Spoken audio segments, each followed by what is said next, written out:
Diduga berawal dari aksi kekerasan salah sasaran dua massa terlibat bentrokan di kawasan pertokoan Babarsari Catur Tunggal Depok Sleman Senin kemarin. Bahkan kelompok massa ini sempat membakar dan merusak beberapa ruko dan merusak sepeda motor yang ada. Polisi yang datang bersama TNI segera melakukan pengamanan lokasi dan penyekatan. Sebelumnya Senin pagi sekelompok massa menyampaikan telah terjadi aksi kekerasan yang diduga kuat terjadi salah sasaran. Mereka kemudian melakukan aksi ke Polda DIY untuk mempertanyakan langkah polisi. Namun kemudian terjadi aksi kekerasan di Babarsari usai aksi di Polda DIY. Kapolres Sleman AKBP Iman Rifai menegaskan saat ini polisi terus melakukan pengamanan lokasi dan melakukan komunikasi dengan dua kelompok yang berseteru agar berdamai dan menjaga suasana tetap kondusif.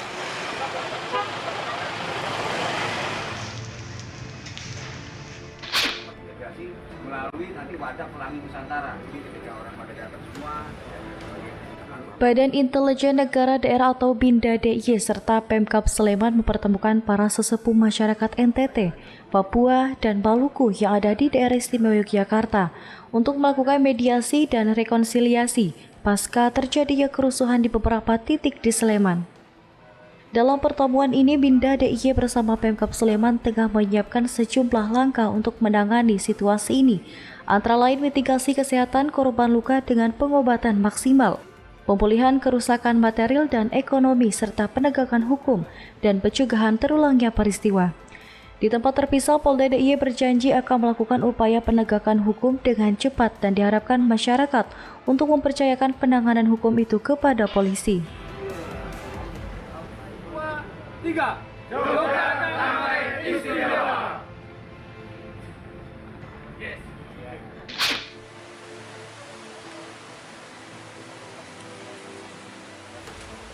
Polisi melakukan pembongkaran makam dan autopsi terhadap jenazah perempuan warga Sragen yang meninggal beberapa hari lalu. Pihak keluarga merasa janggal dengan penyebab kematian korban, sehingga melaporkan ke aparat berwajib. Sebelumnya korban ditemukan meninggal dengan kondisi seperti bersujud dan kepala di dalam ember kamar mandi. Warga setuju pembongkaran makam dan autopsi untuk mengetahui penyebab pasti kematian korban.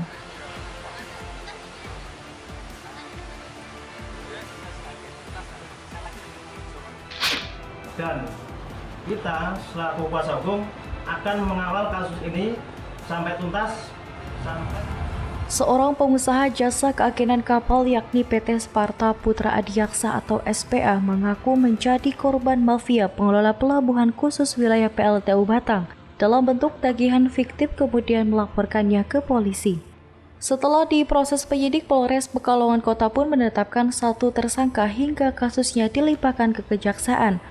Dugaan kasus tagihan fiktif sendiri bermula ketika PT SPA menjadi korban pemalsuan tanda tangan dan cap perusahaan yang dilakukan oleh PT Aquila Transindo Utama ATU yang bergerak di bidang jasa pelayanan pandu dan tunda kapal sekaligus sebagai badan usaha pelabuhan di PLTU Batang. Akibat tagihan fiktif hingga 30 lembar invoice, PT SPA rugi ratusan juta rupiah dan memilih melakukan proses hukum setelah 2 kali mediasi gagal mencapai kesepakatan.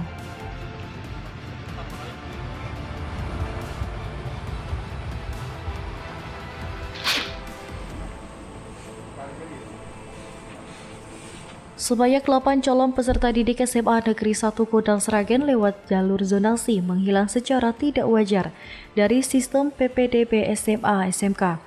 Padahal rumah tinggal para siswa ini disebut berdekatan dengan sekolah, bahkan ada yang hanya berjarak sekitar 250 meter.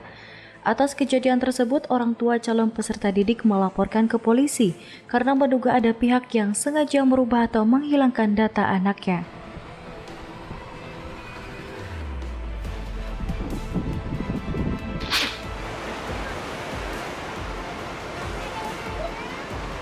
Akibat tidak memperhatikan gelombang pasang saat sedang bersuah foto, sejumlah wisatawan terseret ombak di pantai Drini Gunung Kidul, Yogyakarta. Beberapa tim SAR berupaya melemparkan pelampung pada wisatawan yang terseret arus pada palung laut ke tengah. Namun naas bagi 2 orang wisatawan yang tidak berhasil dijangkau tim SAR hingga akhirnya tenggelam. Dari 2 orang korban, 1 diantaranya ditemukan dalam kondisi meninggal dunia.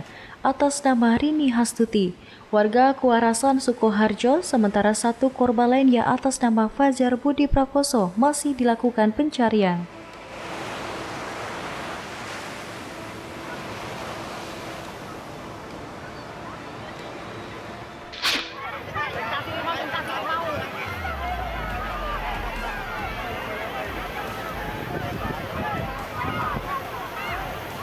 Di tengah pencarian satu korban tenggelam di pantai Drini Gunung Kidul, Yogyakarta, tim SAR kembali melakukan penyelamatan terhadap sejumlah wisatawan yang sempat terseret ombak. Tim SAR yang berlarian menuju lokasi berhasil menggapai tubuh wisatawan yang terseret ombak, kemudian dievakuasi ke pantai. Sejumlah wisatawan terlihat lemas dan syok usai dievakuasi. Koordinator SAR Korwil 2 Marjono mengimbau pengunjung untuk waspada saat bermain air di pantai mengingat terjadi kenaikan gelombang pasang hingga ketinggian 4 meter. Sementara itu, pencarian terhadap satu korban tenggelam atas nama Fajar warga Sukoharjo masih terus dilakukan.